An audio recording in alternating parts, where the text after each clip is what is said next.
Hello student, welcome to my channel. आज हम HTML का पार्ट 9 करने वाले हैं। अगर आपने पिछला पार्ट नहीं देखा है तो आप मेरे यूट्यूब चैनल पर जाकर पिछले पार्ट को भी देख सकते हैं। और सारे पार्ट का जो लिंक है मैं डिस्क्रिप्शन में भी दे दूंगा। तो आज शुरू करने वाले हैं हम एचटीएमएल में फॉर्म कैसे क्रिएट किया जाता है। तो सबसे पहले हम यहाँ पर कोडिंग में आ गए हैं और हमने अपना ब्राउजर भी ओपन कर लिया है और हम फॉर्म बनाना शुरू करते हैं। तो सबसे पहले फॉर्म टैग का इस्तेमाल किया जाता है। वैसे हम फॉर्म टैग लिखते हैं, ये फॉर्म टैग का इस्तेमाल हो जाता है। इसके बाद फॉर्म में क्या होता है, एक्शन होता है, ठीक है, और मेथड होता है। दो तरह के एट्रीब्यूट यूज होते हैं, एक तो मेथड होता है और एक होता है आपका एक्शन। तो मेथड क्या होता है, दो तरह के मेथड यूज होते हैं फॉर्म के जरिए। सबसे पहला होता है पोस्ट और दूसरा होता है गेट। अब दोनों में क्या डिफरेंस है वो हम ये आगे सीखेंगे। तो पहले अभी आप ये सीख लें कि मेथड हमने दो लगाए, पोस्ट और गेट। तो जब हम इस फॉर्म को बनाएंगे तो आप समझ के मेथड, ठीक है। अभी सिर्फ एट्रीब्यूट को यूज कर लेते हैं। इसके बाद होता है एक्शन। एक्शन क्या होता है, जब आप कोई फॉर्म सबमिट करते हो तो फॉर्म कहाँ पर जाके सबमिट हो उसको हम क्या कहते हैं, एक्शन कहते हैं। कि वो किसी वेबसाइट पे जाके सबमिट हो जाए या फिर वो किसी डेटाबेस में जाके सेव हो जाए, है ना। तो उसके लिए एक्शन कहते हैं। एक्शन में हम कोई वेबसाइट का लिंक भी दे सकते हैं, जैसे मैंने अभी यहाँ पे गूगल दे दिया, ठीक है। तो जब हम सबमिट पे क्लिक करेंगे, ठीक है, और उसमें जावास्क्रिप्ट का यूज करेंगे या फिर हम कोई भी डेटाबेस का यूज किया हुआ है या फिर कोई मेथड का यूज किया है, कोई लिंक का यूज किया गया है, तो हम सबमिट के द्वारा जब भी हम फॉर्म सबमिट करेंगे तो वो कहाँ पर खुलेगा, google.com की सबमिट होके आ जाएगा, ठीक है। तो ये होता है एक्शन। एक्शन और दूसरा था आपका मेथड। दो तरह से हमने यहाँ पे यूज किया। अब हम फॉर्म बनाना चालू करते हैं। सबसे पहले हम एक स्पैन लिख देते हैं और स्पैन का जो फॉन्ट साइज है वो भी हम, फॉन्ट साइज देने के लिए हम क्या करते हैं, फॉन्ट टैग का यूज करेंगे। और पहले हम स्पैन को लिख लेते हैं।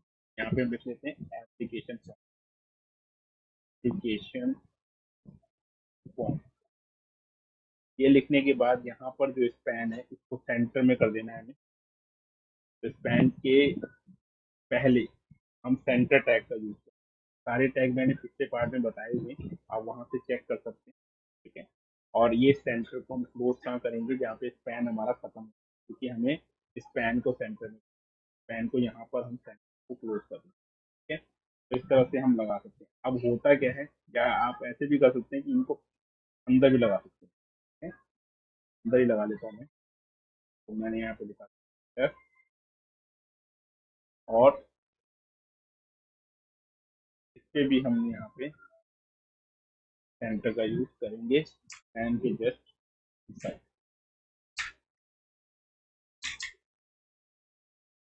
यहाँ पर हम सेंटर का यूज इस तरह से सेंटर टाइप हो ही रखा है, सेलेक्ट लगाना, ठीक है। तो ये हमने कर दिया। यहाँ पे एप्लीकेशन फॉर्म जो लिखा हुआ है वो सेंटर टैग में आ जाएगा, यहाँ से इसको हटाना पड़ेगा हमें, ठीक है। सेंटर में आ गया। दूसरा क्या है इसका फॉन्ट साइज। तो फॉन्ट साइज हम इसी स्पैन के अंदर या इसी स्पैन के अंदर ना देकर सेंटर से पहले यहाँ पर फॉन्ट का यूज करें। फॉन्ट लिखा और फिर लिखेंगे साइज। कितने साइज का फॉन्ट देना है वो आप यहाँ पे मेंशन कर सकते हो। 5 का देना है तो 5 मेंशन करें, 6 का देना है तो 6 मेंशन करें। आप कितना भी यहाँ मेंशन कर सकते हैं फॉन्ट का साइज आपको कितना उसमें देना है, ठीक है। अब हम इसको रिफ्रेश कर लेते हैं, ठीक है। इसको सेव कर लेते हैं। पहले हम सेव करना जरूरी है, आप कंट्रोल एस भी दबा सकते हैं, यहाँ से भी आप डायरेक्टली सेव कर सकते हैं। मैंने सेव किया और रिफ्रेश किया तो अभी कुछ आ रहा है, देखते हैं। रिफ्रेश हो रहा है ये, तो एप्लीकेशन फॉर्म लिखा हुआ आ जाएगा आपके पास। आगे एप्लीकेशन फॉर्म, इसको आप और साइज बढ़ा चाहे तो बढ़ा सकते हैं। 7 करके देखते हैं, 7 से ज़्यादा साइज नहीं होगा इसका। रिफ्रेश करते हैं तो इस तरह से हो जाए। अब हो, अब इसको सेंटर पे हमने कर लिया, इसको सेंटर पे आ चुके हैं हमारा, ठीक है। अगर आप इसको बड़ा स्क्रीन भी खोलोगे तो इस तरह से सेंटर पे आ चुका है। फॉन्ट साइज हमने यहाँ पे लगा दिया। एक चीज और है, यहाँ पे फॉन्ट टैब लगा तो दिया हमने, पर वो क्लोज हमने गलत जगह पे कर दिया है, इस वजह से इसका इफेक्ट नहीं आ रहा है। तो हमें क्लोज कहाँ करना था, हमें क्लोज करना था सेंटर से पहले। ठीक है, सेंटर से पहले या सेंटर के बाद भी कह सकते हो, आपको क्लोज कर सकते हो। यहाँ पर हम फॉन्ट को क्लोज कर सकते हैं क्लोजिंग टैग का यूज करते हुए। क्लोजिंग टैग का यूज मैंने कर ही रखा था, ये ऑटोमेटिक यहाँ पे इसने ले लिया। अब रिफ्रेश करते हैं, देखते हैं कि साइज का फर्क पड़ा। देखो साइज का फर्क पड़ा और एप्लीकेशन फॉर्म लिखा हुआ आ गया। अब आगे की तरफ बढ़ते हैं, जो नेक्स्ट हमें लिखना है उसमें हम BR लगा देंगे। BR लगाने के बाद नीचे आए। अब हमें क्या करना है, इनपुट टाइप टेक्स्ट का यूज करना है। सबसे पहला जो टैग यूज हो रहा है, इनपुट टाइप टेक्स्ट यूज। और इसके बाद मैं आपको बताऊंगा मेथड का यूज कैसे होता है। ठीक है, तो यहाँ पर हम दे देते हैं फर्स्ट नेम। हमने क्या लिखा, फर्स्ट नेम, ये पहला नाम। अभी मैं सेंटर पे मैंने हेडिंग तो डाल दी है, पर ये फर्स्ट नेम आपका लेफ्ट साइड में आएगा, बाद में आप इसको सेंटर में कर सकते हैं। अभी फर्स्ट नेम लिखा, और फर्स्ट नेम लिखने के बाद मैंने एंटर कर दिया। ठीक है, उसके बाद यहाँ पर मैं कर लेता हूँ input type equal to text. आपको input type equal to text देते। ठीक है, तो अब इससे होगा क्या, इससे अगर आप देखेंगे तो आपका एक टेक्स्ट बन के आ जाएगा। क्या आप देखना, टेक्स्ट बन के आपके सामने आ जाएगा। ठीक है, तो हमने क्या किया है, हमने इनपुट टाइप टेक्स्ट का इस्तेमाल पर कर दिया। अब आगे की तरफ बढ़ते हैं। देखो टेक्स्ट आपके सामने आ चुका है, ये रहा। अब इसके बाद लास्ट नेम, हम फर्स्ट नेम तो हमने लिख दिया, अब लास्ट नेम को भी कर लेते हैं। लास्ट नेम, ये देखिए लास्ट नेम भी हमने कर दिया। अब लास्ट नेम में फिर से हम इनपुट टाइप करते हैं इक्वल टू टेक्स्ट, फिर से हमने किया और सेव किया। फिर से रिफ्रेश करते हैं, तो लास्ट नेम इसके साथ में आ चुका है। ठीक है, अब देखो इसमें क्या होता है, अगर मैंने यहाँ पे गेट कर रखा हो, ऐसा क्या कर रखा होता, गेट कर रखा हो, तो जब भी मैं इसमें कुछ लिखूंगा, ठीक है, मैं कुछ भी लिखूंगा यहाँ पे, लास्ट नेम में कुछ भी लिखूंगा, ठीक है, आप देखोगे यहाँ पर, ये अगर आप देखें बड़ा करके, तो जब भी मैं यहाँ कुछ लिखूंगा, ठीक है, तो ये आपका जो लिंक होगा वो यहाँ पर दिखाई देगा, तो उसका नाम दिखाई देगा जब आप सबमिट करेंगे। ठीक है, जैसे ये नाम लिखा हुआ है संजय, तो वो यहाँ पर नजर आ जाएगा, तो आप फॉर्म को क्या करेंगे, सबमिट करेंगे। तो इसे हम क्या कहते हैं, गेट मेथड बोलते हैं। अभी नजर नहीं आ रहा, और जब आप सबमिट कर देते हैं फॉर्म को, और तब जो भी आप यहाँ लिखेंगे वो यहाँ पर दिखाई देगा, मतलब URL पे दिखाई देगा। उसे हम गेट मेथड कहते हैं। इसे हम क्या कहते हैं, गेट मेथड, क्योंकि इसमें जो इंफॉर्मेशन होती है, जो भी हम फॉर्म में डालते हैं, वो URL के साथ अपेंड हो जाती है। अपेंड का मतलब जुड़ जाती है।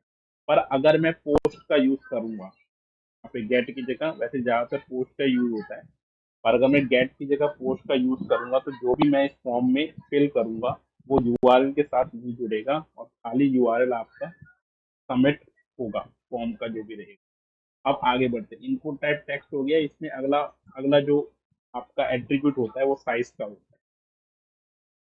तो अगर मैंने साइज का एट्रीब्यूट ले लिया यहाँ पे, ठीक है, और मैंने बोला कि भाई ये 10 साइज का हो जाए, या मैंने बोला ये 50 साइज का हो जाए, तो 50 साइज का ही बहुत बड़ा हो जाएगा। ये करके देख लेते हैं हम कैसे होता है। ये देखिए, ये आगे तक पहुंच गया। अब इसको मैं 50 तक नहीं रखना चाहता, मैं इसको करता हूँ 30, तो थोड़ा छोटा हो जाएगा ये। और मैं इसको 20 करता हूँ, तो ये फॉल्ट होता है। इस तरह से साइज का यूज हम करते हैं। ठीक है, अभी मैं 20 ही रखता हूँ, दोनों का साइज में 20 ही रख देता हूँ, उसका भी और इस वाले का भी साइज में 20 कर लेता हूँ। आप एक ही साइज का रखें तो ज़्यादा बेटर रहता है।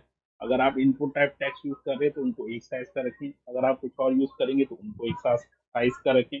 अभी देखो ये हो गया। ठीक है, तो 20 साइज का हो चुका है। अब इसके बाद हम आगे की तरफ बढ़ते हैं। ठीक है? थोड़ा सा बढ़ा देता हूँ, 25 कर, थोड़ा सा 25 और कर लेते हैं, और फिर हम रिफ्रेश करते हैं, थोड़ा सा बढ़ के आएगा। तो इस तरह से 25 का साइज कर दिया। इसके बाद होता है प्लेस होल्डर। अगला क्या है, प्लेस होल्डर। तो मैं यहाँ देता हूँ प्लेस होल्डर। ये भी एक तरह का एट्रीब्यूट है, तो HTML5 में जुड़ा था, HTML4 में नहीं था। और जब HTML5 आया था तो प्लेस होल्डर एट्रीब्यूट HTML में जोड़ा गया था। HTML5 में यहाँ पर हम लिख देते हैं फर्स्ट नेम, इस तरह से हम लिख देते हैं फर्स्ट नेम, ठीक है। और अगर आप देखेंगे, रिफ्रेश करेंगे तो आप देखेंगे वहां पर आपका फर्स्ट नेम, ठीक है। अब नेक्स्ट पे चलते हैं। नेक्स्ट जो आपका है वो क्या है, लास्ट नेम। इसमें भी हम प्लेस होल्डर डाल देते हैं और यहाँ लिख देते हैं लास्ट। क्या लिख देते हैं बेटा, लास्ट नेम। यहाँ पर लास्ट नेम डाल देते हैं। स्टूडेंट आपको समझ आ रहा होगा इस तरह से हम प्लेस होल्डर का यूज कर पा रहे हैं और कैसे हमारा टेक्स्ट फॉर्म भरा जा रहा है। ये हो गया आपका फर्स्ट नेम और लास्ट नेम। जब आप इसमें लिखेंगे तो ऑटोमेटिक प्लेस होल्डर आपका हट जाता है, इसे हम प्लेस होल्डर कहते हैं। अब एक ऑप्शन होता है डिसेबल्ड का। क्या होता है, डिसेबल्ड, ठीक है। और एक होता है रिक्वायर्ड। इनका मतलब क्या है, इनके बारे में मैं आगे बताऊंगा। अभी हम इतना ही जान लेते हैं कि फर्स्ट नेम और लास्ट नेम क्या है। अब इसके बाद बी आर का यूज कर लेना। तो मैंने यहाँ पे बी आर का यूज कर लिया है। अब बी आर का यूज करने के बाद हम यहाँ पर फादर नेम पे चले जाते हैं। यहाँ पे मैं दे देता हूँ फादर्स नेम। फादर नेम में इधर दे देते हैं इनपुट टाइप। क्या लिखेंगे बेटा, इनपुट टाइप क्या लिखेंगे, टेक्स्ट लिखेंगे। और यहाँ पर भी प्लेस होल्डर आप दे सकते हैं देना चाहें तो, और नहीं देना चाहते तो छोड़ सकते हैं। तो यहाँ पे हम इनपुट टाइप टेक्स्ट हमने दे दिया है, ठीक है। और हम साइज यहाँ दे देते हैं। साइज हमने दे दिया, साइज हमने यहाँ पर क्या दे दिया, 25 ही दे दिया, ठीक है। तो ये हो गया। इसके बाद इसी को कॉपी कर लेते हैं। ये हमें बार बार नहीं लिखना, हमें इसी को कॉपी कर लेना है, क्योंकि एक जैसा अगर आप इनपुट कर रहे हैं तो कॉपी कर लें ज्यादा बेटर है। तो कॉपी करके फिर मैं यहाँ पे पेस्ट कर लेता हूँ और फादर की जगह मदर्स लिख देता हूँ, ठीक है। अब मैं यहाँ पे रिफ्रेश कर लूँ तो आप देखोगे इस तरह का फॉर्म। अब आप देखोगे गैप बहुत कम आ रहा है फर्स्ट नेम में और फादर नेम में। अगर आप देखें तो गैप ज्यादा है। तो हमारे हमने एक एट्रीब्यूट सीखा था लाइन ब्रेक। तो हम क्या करेंगे, जो लास्ट नेम है उसके बाद एक और बार ब्रेक दे देंगे। जब हम एक और बार ब्रेक देंगे तो इस तरह से एक और बार ब्रेक आपका लग जाएगा, ठीक है। अभी इसको सही से बनाएंगे। अभी हम थोड़ा सा एड इनपुट टाइप टेक्स्ट समझ रहे हैं। अब अगले सेक्शन पे चलते हैं। अगला सेक्शन है आपका जेंडर का। तो हमें जेंडर को लिखना है, तो इसके लिए हम रेडियो बटन का इस्तेमाल, रेडियो बटन कैसे बनाए जाते हैं वो देखना है, ठीक है? तो हम लिखेंगे जेंडर। हमने जेंडर लिखा और उसके बाद हम इनपुट टाइप। एक चीज का ध्यान देना, आप इसके बाद नीचे अगर करना चाहते हैं तो ये मदर नेम के बाद बी आर जो लगा दें और 2 बार लगा लें, क्योंकि एक बार लगाने से वो बहुत स्पेस कम दे रहा है। इस वजह से मैंने 2 बार यहाँ पे यूज किया। अब जेंडर में हम लिखना है, सबसे पहले क्या आता है जेंडर में, मेल आता है। तो हमने यहाँ पे मेल लिखा, ठीक है। और मेल लिखने के बाद थोड़ा सा थोड़ा गैप देगा ना। और इसके बाद हम करेंगे इनपुट टाइप। इनपुट टाइप क्या लिखेंगे, रेडियो लिखेंगे, रेडियो। मैं इसमें नेम नहीं लिखा हूँ, इतना लिख लेते हैं। उसके बाद लिखते हैं फीमेल। फीमेल लिखा हमने और यहीं पे हम क्या कर लेंगे, इनपुट टाइप क्या दे देंगे हम यहाँ पे, रेडियो दे देंगे। तो हम रेडियो देख लेते हैं, हमने रेडियो। इस तरह से हमने फीमेल। अब इसके बाद हम क्या लिखेंगे, अदर। अदर दे देंगे। तो इनपुट टाइप क्या कर देंगे हम इसमें, रेडियो का यूज करेंगे। अब रेडियो का इस्तेमाल। तो इस तरह से हमने 3 तरह के रेडियो बटन यहाँ पे क्रिएट करना है। रिफ्रेश करके देखते हैं हमारा रेडियो बटन किस तरह से बना है। तो इस तरह से बन के तैयार हो। अब आप एक चीज देखोगे, इन तीनों को जब मैं सिलेक्ट कर रहा हूँ, ये देखिए, इन तीनों को जब मैं सिलेक्ट कर रहा हूँ तो एक साथ तीनों सिलेक्ट हो। पर ऐसा हो नहीं सकता कि तीनों एक साथ सिलेक्ट हो, एक बारी में एक ही सिलेक्ट होना चाहिए। उसके लिए हमें नेम का इस्तेमाल यहाँ पर करना होगा। एक एट्रीब्यूट का यूज करना पड़ेगा हमें, नेम एट्रीब्यूट का यूज करना। रेडियो बटन के साथ में हम क्या लिख देते हैं, नेम लिख देते हैं। देखिए मैं यहाँ पे नेम एक जैसा रखना है। तो अगर आप जेंडर रखेंगे नेम तो ज्यादा बेटर है, तीनों का नाम सेम होना चाहिए। अगर तीनों का नाम सेम होगा तभी तीनों अलग अलग टाइम पे सिलेक्ट होंगे। एक तीनों सिलेक्ट नहीं होंगे, एक बारी में एक सिलेक्ट होगा, एक चॉइस आपको करनी है। तो इस वजह से हम क्या कर रहे हैं, तीनों का जो नेम है इनपुट टाइप के, वो क्या कर रहे हैं, वो सेम रख रहे हैं। ठीक है, तो स्टूडेंट देखिए, अब मैं इसको रिफ्रेश करता हूँ, आप देखिए अब क्या होगा। अब देखो एक बारी में ये सिलेक्ट होगा, थोड़ा सा हैंग हो गया। हाँ, एक बारी में ये सिलेक्ट हो रहा है, फिर ये सिलेक्ट हो रहा है, फिर ये सिलेक्ट। आप देखोगे ये क्या हो रहे हैं कि भी एक बारी में एक सिलेक्ट हो जा रहा है। क्यों हो जा रहा है, तो जो नेम हमने रखा था वो क्या था, सेम था। ठीक है?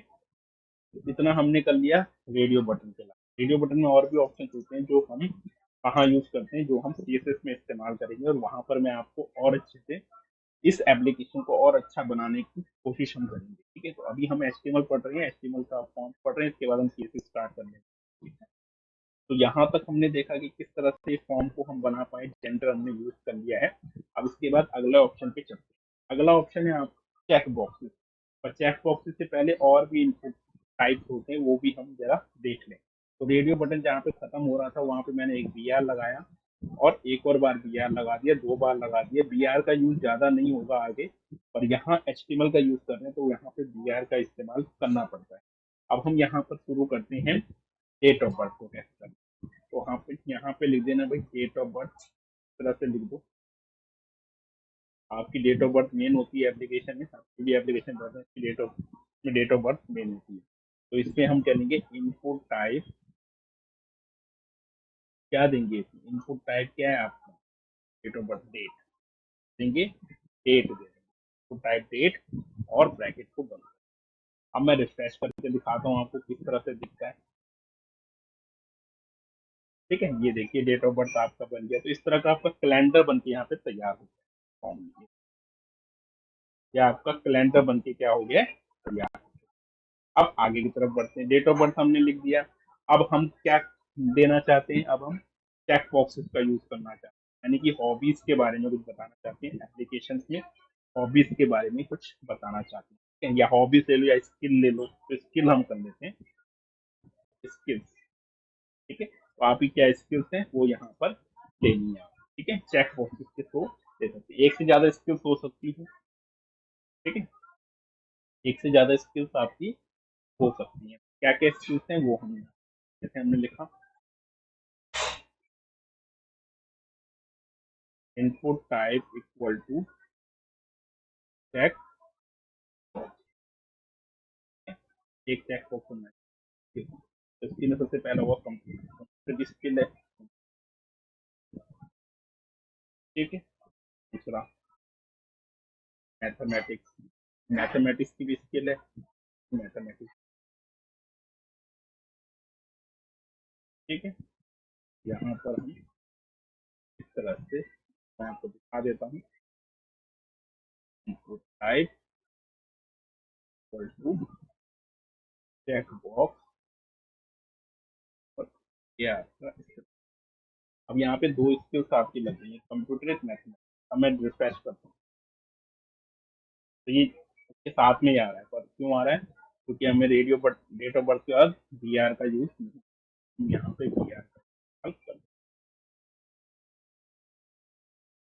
ठीक है, और अब हम यहाँ पे जो चेक बॉक्सेस हैं वो तो बन ही गए हैं। आप रिफ्रेश करें तो ये देखिए चेक बॉक्स नीचे आ गए। इसमें हम एक से ज्यादा स्किल्स को चेक कर सकते हैं। यहाँ पे अगर स्किल्स की बात करें तो यहाँ पे गैप आ रहा है, तो हम थोड़ा सा स्पेस देते हुए चलेंगे, आगे बढ़ते। अब मैथमेटिक्स के बाद आपकी और क्या क्या स्किल्स हैं वो यहाँ पर देते हैं। म्यूजिक है तो म्यूजिक भी हम देते हैं, इसमें भी हम क्या कर सकते हैं, इनपुट टाइप इक्वल टू। इसके अलावा जो आपको लिखना है आप और के अकॉर्डिंग लिखें, जो आप फॉर्म बना रहे हैं तो आपका ये चलता चला जाएगा। ठीक है, तो इस तरह से हमने चेक बॉक्स को यूज कर लिया। अब हम बात करते हैं ऑप्शन बटन। ऑप्शन बटन कैसे यूज होता है, सिलेक्ट टैग का यूज कैसे करते हैं वो हम यहाँ पर देखने वाले हैं। तो सबसे पहले हम यूज करेंगे सिलेक्ट टैग, यानी कि यहाँ पे सिलेक्ट, फिर यहाँ पे, और यहाँ हमने लिखा ऑप्शन। ठीक है, ऑप्शन में मैंने यहाँ पे दिल्ली दे दिया। मैं लोकेशन का इसको बना लेता हूँ, फिर कर लेते हैं ऑप्शन यहाँ पे मुंबई, ऐसे बहुत सारे आप बना, यहाँ पे 4 बना रहा हूँ सारे तो इसमें click कर लेते हैं। उसके बाद ऑप्शन, और यहाँ पे हम लिखेंगे कॉल का काम। तो इस तरह से हम इसको यूज कर लेते हैं। अब देखो सिलेक्ट से पहले हमें लोकेशन देना पड़ेगा। यहाँ पे हम देते हैं तो ये आपका बन के तैयार हो गया, ठीक है? दिल्ली, मुंबई, चेन्नई एंड कोलकाता। रिफ्रेश करो। अब देखो इसके साथ में आ गया, ठीक है? इसके साथ में ऑप्शन आ गए, पर हमें इसके साथ में चाहिए, हमें क्या चाहिए, नीचे चाहिए चेक बॉक्स जहाँ पे खत्म हुआ था वहाँ पे हम 2 बार क्या लगा देंगे, दिया था जी, ठीक है? और इसको रिफ्रेश, ये हमने क्या कर दिया। अब रिफ्रेश करने के बाद सबसे पहले हम आगे बढ़ते हैं आगे। यहाँ तक तो हम कर चुके हैं लोकेशन के बाद। अगला बटन है आपका टेक्स्ट एरिया। टेक्स्ट एरिया कैसे होता है वो भी देखिए। वल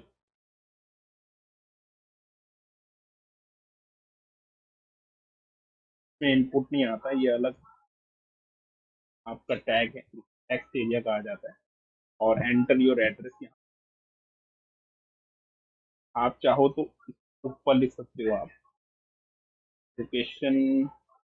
चलो यहीं लिख देते हैं, कोई दिक्कत नहीं है। तो फॉर्म के हिसाब से आप लिखें, जो भी आपका फॉर्म है उसके हिसाब से लिखें। वैसे एड्रेस पहले आता है, और टेक्स्ट एरिया हमने कर दिया यहाँ पे, टेक्स्ट एरिया। और टेक्स्ट एरिया से पहले हमने लिख दिया एड्रेस, ठीक है? टेक्स्ट एरिया जो हमने लिखा है उसके बीच में हम लिख सकते हैं write your address, write your address in block letter, कुछ भी हम लिख सकते हैं इसमें। कैपिटल में लिखो, ब्लॉक लेटर में लिखो। तो ये टेक्स्ट एरिया हमारा हो गया। मैं रिफ्रेश करके दिखाता हूँ आपको। लेफ्ट जहाँ पे आ रहा था के बाद हम एक बार दिया लगाए थे 2 बार, और फिर हम रिफ्रेश कर देंगे। तो जैसे ही हम रिफ्रेश करेंगे आपके सामने एक टेक्स्ट एरिया आ जाएगा। ये आपका टेक्स्ट एरिया दिखाई दे रहा है। अब ये एड्रेस के जस्ट नीचे करना है अगर आपको टेक्स्ट एरिया, तो एड्रेस के बाद आप यहाँ पर दिया लगाए, जिससे कि ये एड्रेस के जस्ट नीचे आ जाए। अब ये देखो, ये छोटा बड़ा, इसको हम बड़ा छोटा भी कर सकते हैं। उसके लिए हमें कॉल्स और रोज का यूज करना पड़ता है। टेक्स्ट एरिया में एक ऑप्शन होता है जिसमें होते हैं रोज। अब मुझे कितनी रो चाहिए, रो क्या करेगा, वो इसकी हाइट को बढ़ाएगा। जैसे मैंने अगर 20 लिख दिया तो रो की हाइट बढ़ जाएगी। बढ़ा के दिखाता हूँ, बढ़ जाएगी, रो की हाइट बढ़ जाएगी। तो हमें रो की हाइट नहीं बढ़ानी वैसे, तो मैं इसको थोड़ा सा कम कर देता हूँ, 10 कर देता हूँ। और फिर कॉल्स को मेरे को बढ़ाना है, तो कॉल्स को कर देता हूँ 30, ठीक है? और रिफ्रेश कर, हाइट थोड़ी कम हो गई है, ये भी ज़्यादा लग रही है मुझे हाइट। मैं 5 कर लेता हूँ और कॉल्स को मैं बढ़ाता हूँ और मैं इसको करता हूँ थोड़ा सा, ऐसे करते हैं तो ये बिल्कुल सही बन गया है। तो इस तरह से हमारा टेक्स्ट एरिया काम करेगा। एड्रेस आ गया, टेक्स्ट एरिया आ गया आपका, ठीक है? उस तरह से हम इसको यूज कर पा रहे हैं, आसानी से यूज कर पा रहे हैं, ठीक है? अब आगे की तरफ हम बढ़ते हैं। आगे की तरफ बढ़ेंगे तो उसमें सबमिट का बटन कैसे बनाना है वो देखेंगे। इसके अलावा और भी इनपुट टाइप्स होते हैं, उनके बारे में हम आगे पढ़ेंगे अगले वीडियो में। यहाँ इस वीडियो में हम सबमिट बटन और रीसेट बटन तक बनाकर देख रहे हैं। तो यहाँ पर हम ले लेते हैं input type equal to submit, ठीक है? और रिफ्रेश करते हैं तो यहाँ पे टेक्स्ट एरिया जहाँ पे लिखा हुआ है उसमें हम डी आर लगाए थे, एक और बार डी आर दबाते हैं और फिर से रिफ्रेश करते हैं। तो ये देखिए सबमिट का बटन आ चुका है, ठीक है? ये है सबमिट का बटन। अब इसके बाद हम रीसेट का बटन बनाना है। Input type equal to reset, और यहाँ पर रिफ्रेश करते हैं। हमारी फाइल एक्सेस नहीं हो पा रही है, एक बार दोबारा करते हैं, कंटिन्यू करते हैं फिर से। सबमिट पे बटन बटन मैंने दबा दिया था जिससे वो इस फाइल में चला गया। सही कर लेते हैं। तो उसको मैं फाइल को फिर से ओपन कर लेता हूँ। ठीक है,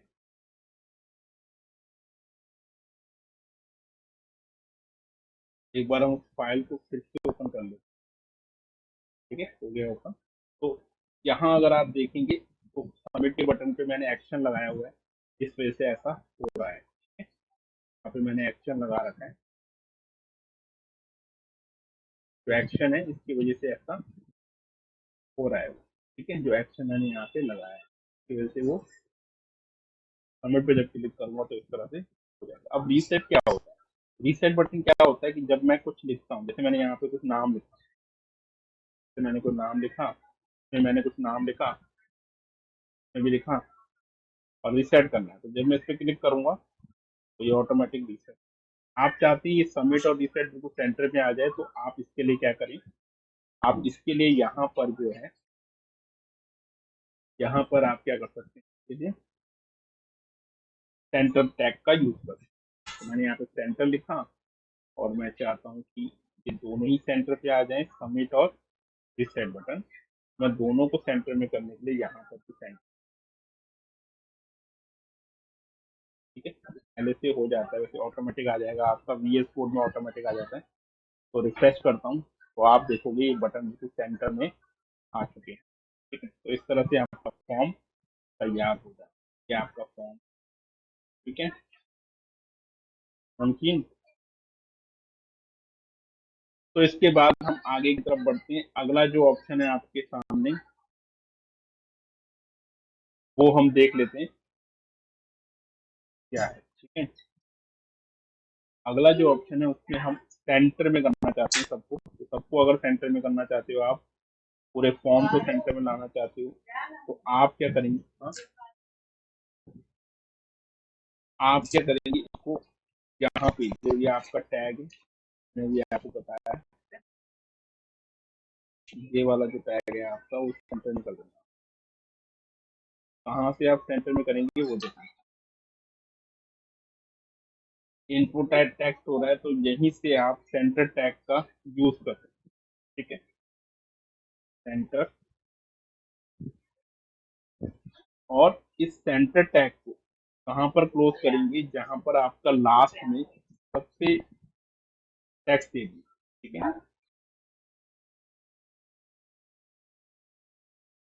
यहाँ पे आपका टेक्स्ट एरिया क्लोज होगा। ठीक है, तो यहाँ आ जाएगा आपका, आ चुका है, रिफ्रेश करता हूँ, आप देखोगे सारा बीच में। ठीक है, और ये सही नहीं लग रहा, जो हमने पहले किया था वो ज्यादा, तो मैं भी सेंटर से हटा देता हूँ, क्योंकि मैं आपको सिर्फ बता रहा था कि किस तरह से आप कर सकते हैं इनको भी सेंटर में। ठीक है, ऊपर से मैं वहां से सेंटर से इसको हटा देता हूँ। दूसरी चीज होती है कि अगर मुझे इस पूरे फॉर्म को एक टेबल में रखना है, इस पूरे फॉर्म को एक टेबल में रखना है, तो वो भी हम कर सकते हैं। टेबल में रखने के लिए आपको क्या करना पड़ेगा, जहां पर आपका फॉर्म शुरू हो रहा है, यानी कि HTML के बाद, ठीक है, यहाँ मैंने बॉडी नहीं लिखा तो बॉडी भी लिख देता हूँ, बॉडी के भी आ जाता है वैसे, पर लिखना सही रहता है। तो सबसे लास्ट में हम आ जाते हैं, जहां पर भी बॉडी को क्लोज, ठीक है, ऑटोमेटिक क्लोज करेगा ये।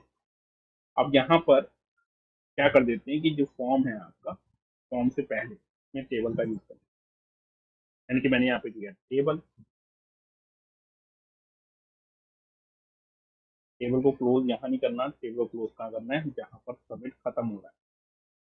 आपको दिखाता हूँ, है यहाँ पे फॉर्म खत्म हो रहा है, सॉरी यहाँ पे सबमिट पे नहीं है, फॉर्म जहाँ पे खत्म। तो ये हमने टेबल कर दिया, पर हमारा इसको अब हम रो बनाएंगे, पहले वाले को टेबल हमारा बन गया तो ये रो बनेगा, और इस रो को खत्म करेंगे हम, इसके बाद हमारा TD बनेगा, ये हमारा TD रहेगा। ठीक है, तो इन दोनों को, TD को भी हम लास्ट में क्लोज कर देंगे और TR को भी लास्ट में क्लोज। टेबल है, टेबल से पहले आप यहाँ पर TD को क्लोज करें और यहाँ पर TR को क्लोज और रिफ्रेश करें। तो अगर आप देखो तो यहाँ पर टेबल नहीं बना है, अभी भी टेबल नहीं बना। क्यों नहीं बना? अब देखिए क्यों नहीं बना, क्योंकि हमने जो टेबल दिया था उसमें हमने बॉर्डर नहीं दिया। तो बॉर्डर देना जरूरी होता है ताकि हमारा टेबल बन पाए। टेबल के अंदर हम एक एट्रीब्यूट लगाते हैं बॉर्डर, और वहां पर ले देते हैं। आप बिना कोटेशन मार्क के भी लिख सकते हैं, पर वीएस कोड में ऑटोमेटिक कोटेशन मार्क आ जाता है जब आप एट्रीब्यूट कुछ भी टाइप करेंगे। टेस्ट करते हैं तो ये देखिए बॉर्डर, ये पूरा बॉर्डर। अब आप चाहते हैं कि ये जो टेबल है ये पूरा का पूरा सेंटर पे आ जाए, तो आप टेबल को सेंटर पे करना चाहते हैं, तो आप क्या करें, ये जो आपका टेबल है इसी के अंदर एक एट्रीब्यूट का यूज करें, इसका नाम है अलाइन सेंटर। जैसे ही आप सेंटर पे लाइन करते हैं और रिफ्रेश करते हैं तो ये पूरा का पूरा सेंटर पे आ चुका है। ब्राउजर पे आप देख सकते हैं फॉर्म पूरा का पूरा सेंटर पे आ चुका है। अभी देखो यहाँ पर स्पेस कम दिख रही है, फर्स्ट नेम और लास्ट नेम देखो बहुत चिपक के आ रहे हैं टेबल के। तो आपको क्या करना चाहिए, अगर ये ऐसे चिपक के आ रहे हैं तो इसके लिए आपको एक ऑप्शन करना चाहिए, पैडिंग का यूज करना चाहिए। क्या करना चाहिए? पैडिंग का यूज करना चाहिए। या सेल सेल स्पेसिंग नहीं करेंगे, सेल स्पेस सेल का स्पेस देने के लिए हम पैडिंग ही यूज करेंगे। मैंने पैडिंग यहाँ पर 10 कर दिया, और फिर से देखते हैं 10 पे क्या हुआ नहीं, देखते हैं हुआ नहीं। तो हम देखते हैं फिर से, हम थोड़ा सा सेल पैडिंग लिखना था यहाँ पे, और हमने क्या लिख दिया? पैडिंग। इसकी वजह से नहीं हो रहा था। अब सेल पैडिंग लिख दिया और रिफ्रेश कर दिया, तो ये देखिए आ गया। तो आप फॉर्म बन के तैयार हो गया, सेल पैडिंग हमने लिखा और बिल्कुल अब कोई भी ऑप्शन आपके चिपक के नहीं आ गए टेबल के वॉल पे। हम कलर करना चाहते हैं अगर, तो कलर भी कर सकते हैं। हम कोई भी कलर करना चाहते हैं, जैसे ग्रे करना चाहते हैं, इसी टेबल के अंदर हम बीच कलर का इस्तेमाल करके उसको ग्रे कलर में कर देते हैं। ठीक है, और रिफ्रेश करना। इस तरह से एक फॉर्म बन के तैयार हो जाता है। ठीक है, तो ये था फॉर्म के बारे में, एचटीएमएल में फॉर्म कैसे क्रिएट करना है। कुछ और इनपुट टैग हैं, इनपुट टाइप टैग्स हैं जिनका यूज हमने अभी नहीं किया है। अगली क्लास में हम उन इनपुट टाइप का भी इस्तेमाल करेंगे। तब तक के लिए goodbye, thank you so much.